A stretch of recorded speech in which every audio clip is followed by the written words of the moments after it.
Good day and welcome to another episode of Let's Talk Agriculture. We took a break, but we are back, and today we have with us Mr. Trevor Thompson. He's the Chief Land Use Officer in the Ministry of Agriculture.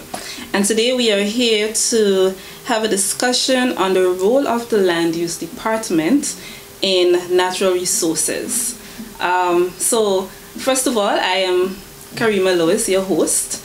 Let's move over now to Mr. Trevor Thompson so that he can give an introduction about himself and the Land Use Department within the ministry. Thank you very much, Ms. Lois, and it's my pleasure to be here with you today on this program. My name is Trevor Thompson. I'm the Acting Chief Land Use Officer in the Ministry, in the Land Use Division of the Ministry of Agriculture. And to give you a brief overview of the Land Use Division, the Land Use Division is the national repository for all geographic information services for Grenada, Carriacou, and PT Martinique. Within the GIS system, we have a whole suite of data in digital format that contains agroclimatic information for Grenada, soils and slopes. We have information on hydrology, rivers and streams and water bodies. We also have information on watersheds. We have land use information which focuses a lot on agricultural land use, on physical structures, protected areas. We also have topographic information, which includes the coastlines, the beaches, administrative boundaries, the tongues, and we also have different levels of those information. We have the road network that captures all the roads and footpaths and trails on the island. And the benefit of having all these information is that it facilitates the general environmental operations. So we provide critical services to consultants, developers, people who wants to do any kind of land management work, environmental impact assessments. If you want to look at land suitability, what is the land suitable for? So we work closely with other departments in the ministry like agronomy, extension, to provide information on crop suitability, land suitability. We could assist the mapping that we do, the information we have could feed into hazard mapping, hazard analysis. So it's a suite of information that really is required for natural resources management on the island. It also contributes to the work we do with supported climate smart agriculture. You're looking at irrigation, shade houses, and all of the practices that goes with it. So, Mr. Thompson, could you tell us how is that data collected? What is the processes that one would have to go through to capture those data? Well, way back in the 80s, 90s, the 70s, all of those data was captured by hand and field work. So you would go to the field, you would collect the information, and then you would come back in the office and use your hand to draw it, similar to how surveyors used to produce their plans. So the maps we had were hand colored and hand drawn, etc. Now we've moved into using satellite images to collect a lot of those information. So you may have heard of LiDAR data where we had an aeroplane or a helicopter was flying over the island and capturing all a digital image, like a photo. It's like a photo, but it's more detailed than photo. It can go down to a couple of centimeters in terms of the quality of the data to generate a lot of those maps, because flying over the land, it gives you a perfect view of what exists on the land at that particular time. And from those photos, we now can extract all of a lot of the data, the roads, rivers, streams, buildings, crop types, and when we apply the software to it, it helps us to generate the maps that gives us the kind of data and detail that we want. Okay. Explain to us the importance of this within the agricultural industry. Well, if you're going to make decisions on what kind of crops you should grow, where you should grow it, what management regime you should implement so that you get maximum output, you have to make those decisions based on data. Okay. So, for example, one of the maps we produce is a digital elevation model, or basically a contour map, which shows you how the land is shaped. When we overlay that with the soils, the type of soils, we can now have a map showing you the fertility of the soil in that particular area. Then we can add rainfall data, we can add temperature data, we can then add how close are there any streams or rivers in close proximity to that particular farm or location. All of those information helps us to make a decision in advising the farmer. You're on flatlands, or you're on gently sloping lands, or you're on steep lands, and what should be put in place so that you're able to get a maximum yield. What climate smart practices you may need to use. How costly would irrigation, what is the best crop that is suitable for that slope, based on the ecology of the plant. Is it best to do 3 crops here, or it's ideal for vegetable production? Okay. Okay. Do you work with any other organization in this practice? Like, is there any other company or any other governmental organization that you collaborate with to get those data? Of course, we collaborate with most government departments and ministries, because we all have a need for data of that type. So we work closely with NAWASA to collect a lot of the climate information, the stream flow information, meaning how much gallons of water is flowing in the river at a particular time. We work closely with the Met Services, Point Saline, because we have a number of automatic weather stations on the island, and also manual gauges that we collect that data for and then analyze it just to give you the rainfall. And that data now feeds into regional programs like the Caribbean Institute for Meteorology and Hydrology, that gives you information on the climatic outlook for the region over maybe a 3-month period. So it will tell you whether it's going to be wet or dry, is we're going to be experiencing a drought, or whether there's going to be a decrease in rainfall, or is there going to be higher daytime or nighttime temperatures, etc. We also work closely with physical planning unit, because when you're looking at construction, or you're looking at big government projects, roads projects, we work with the Ministry of Infrastructure. So a lot of the work that is being done looking at roads and how to expand your road or resurface your roads, how to design your bridges and your drains, etc. We need all that data. Climate data, we need land data, we need soils information, we need information on the watershed, etc. to help us to generate those kinds of maps and data so that you can design your project properly. Because we don't want you to go in and construct a bridge that is unable to take the volume of water that comes down when there is let's say a 1 in 25 years stop rainfall, or 1 in 50 years, or 1 in 100 years rainfall. So a lot of that information, without that information, we basically would not be able to design drains and bridges and a lot of other projects properly, especially in the era of climate change, when the weather could be so unpredictable. My next question was going to be on, surrounding what you just said. Without this data, how would agriculture and other departments that depend on this, how do you think they would fare without this data and probably, proper collection of that data?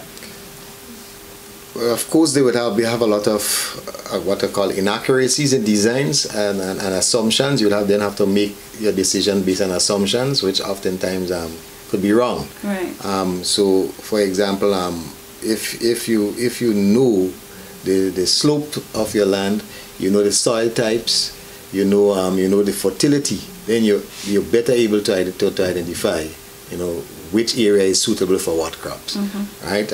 When you add your climate with that in terms of your rainfall and your temperature, then you're able to do a better analysis of what that area is best suited for. Because there are some crops that do well on flatlands, there are some that do well on slopes. Based on wind direction, there's some crops who wind direction, sunlight information, evaporation, etc. All of that information is taken into consideration before a decision is made. So that's why it's not just sitting in an office and saying I want to grow, for example, strawberries, and I just go. You need to know what conditions that crop will survive in and give you the kind of yields that makes economic sense. Even if you're looking at livestock, some poultry does best in certain areas, with certain conditions, and all of those information could be added. For example, even in the issue of land and its management, there are some lands that require terracing. Or would require drainage, etc. This data could help you.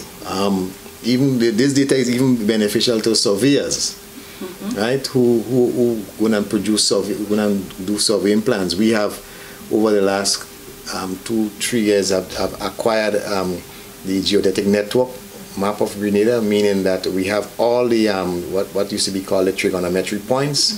For giving you the accuracy of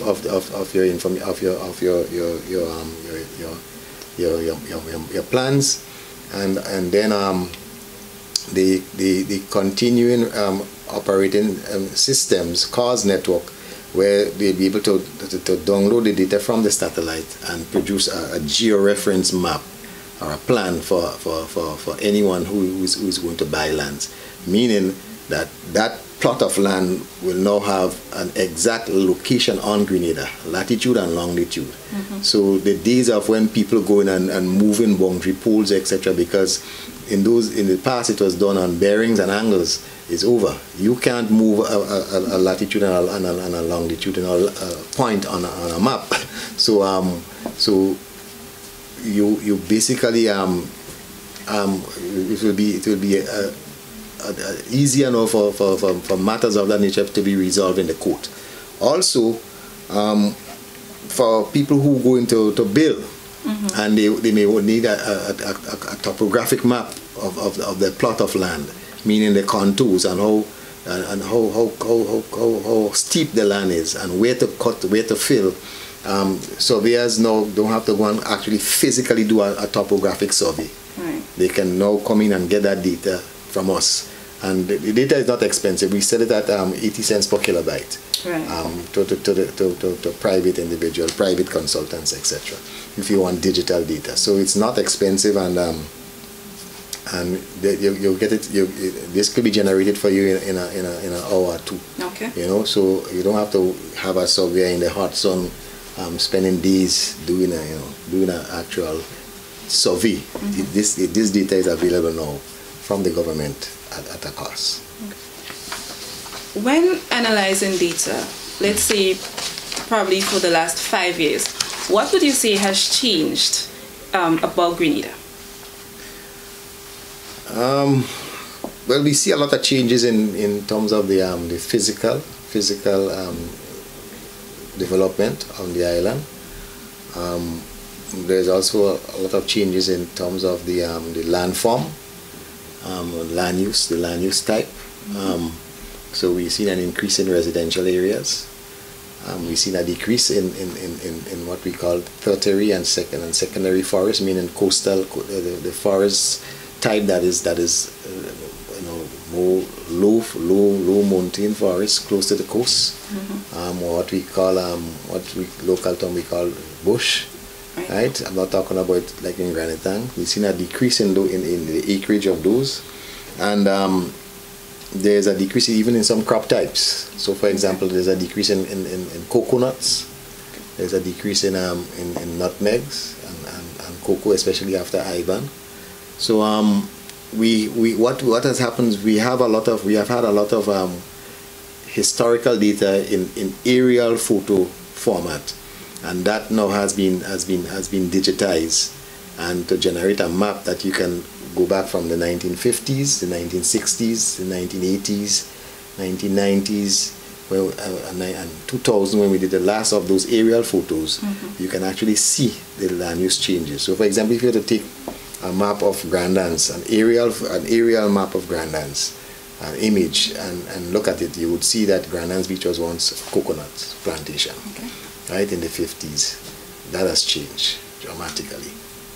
And similarly to as you move up along the east coast, areas like West Hall, Fort Judy, in some parts of St. David's, there used to be a lot of coconuts and forests. Now that area has gone into housing.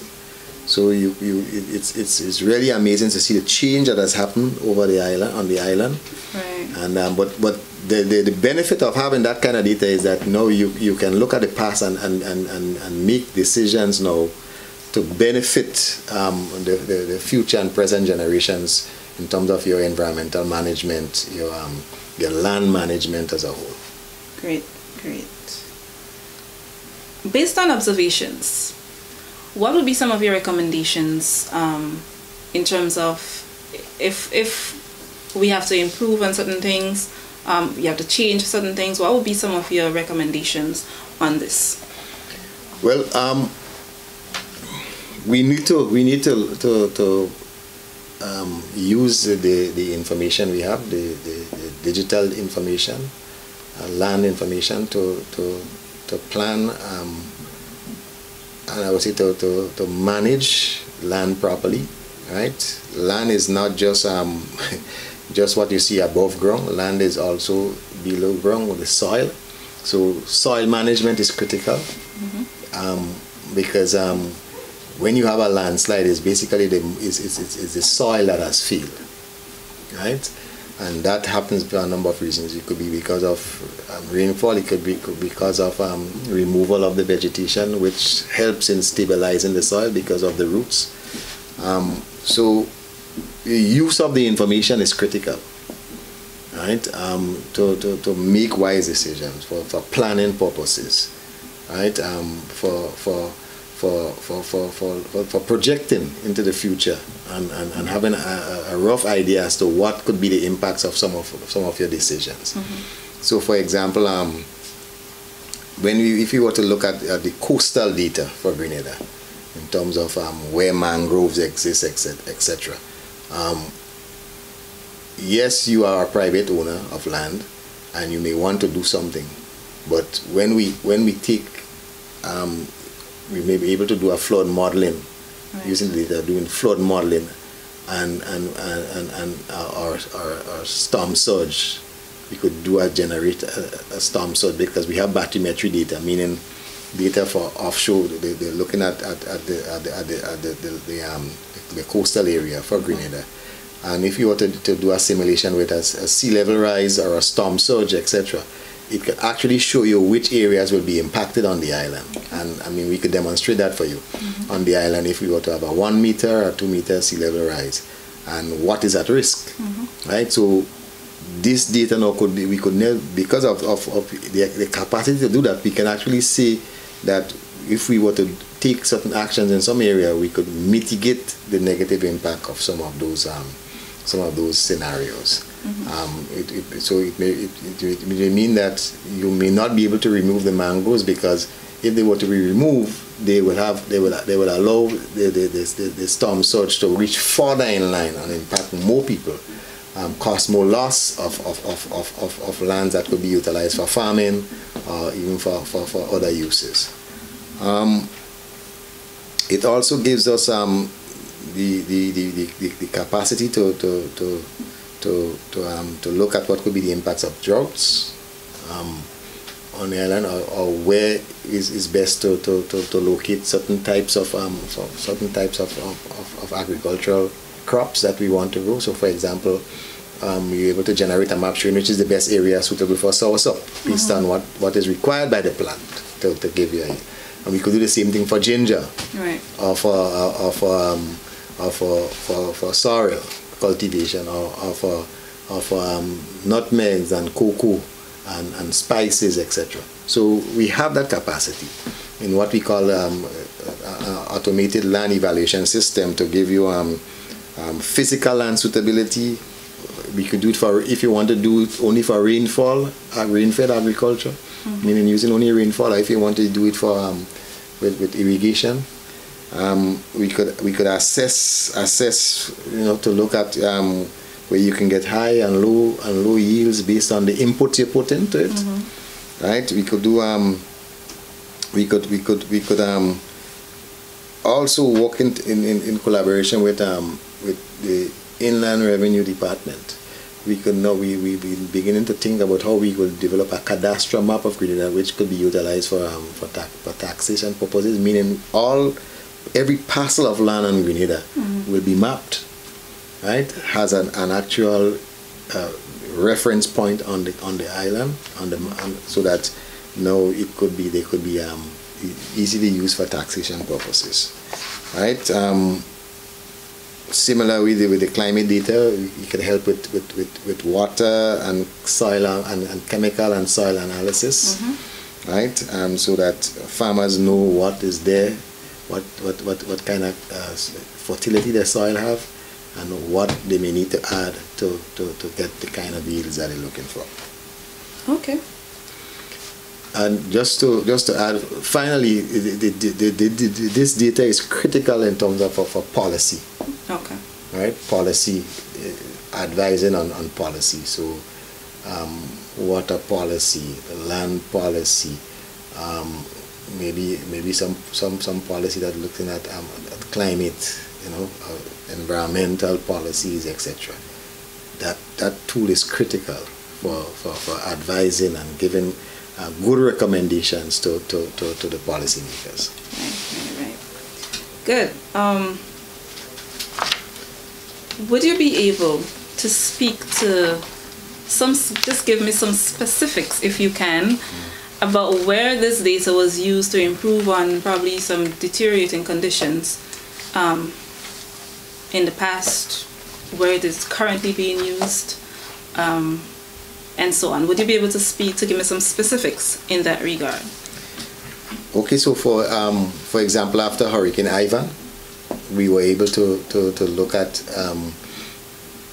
in terms of the crop cultivation on Grenada, meaning agricultural land use, right, to see what existed before, where we had pure stand nutmegs, where we had cocoa cultivations, where we had mixed cropping, and when we put a look at the map now after Ivan, we can see what presently exists now, and we know we have a substantial increase in what we call abandoned lands, meaning land that was not recultivated after Ivan. So now we can just use this now to say these are areas that we should target to recultivate or put back into production, right? So for example, the government has a land bank project that is working on, where lands could be put into that bank by individual landowners, and then be released on specific terms and conditions by individuals who want to get into farming. This tool could now be used to provide some guidance to say, okay, this area was once under nutmeg cultivation, based on the slopes, based on the soils, etc. It's ideal for that. So we would recommend that you put this 5 acres or this 10 acres back into nutmeg cultivation, cocoa cultivation, etc. Right? So I mean the tool you can literally see before the changes that has happened, and then you can make recommendations to remedy it. Right? Also, so for example, with the landslip in Molyneux, we were able to use the soils map to show what soils existed in the area. We know it's unstable soil. We know it's mainly gravel, a soil that is not stable, and that's one of the reasons why we have that. Then we're able to use a tool to actually map out the quantity of land that will be lost for that area, and I mean, and you can see it, you know. I mean, it's a tool that you can query. You can ask. You can put in whatever questions you want, and it will give you scenarios. So, for example, a practical example.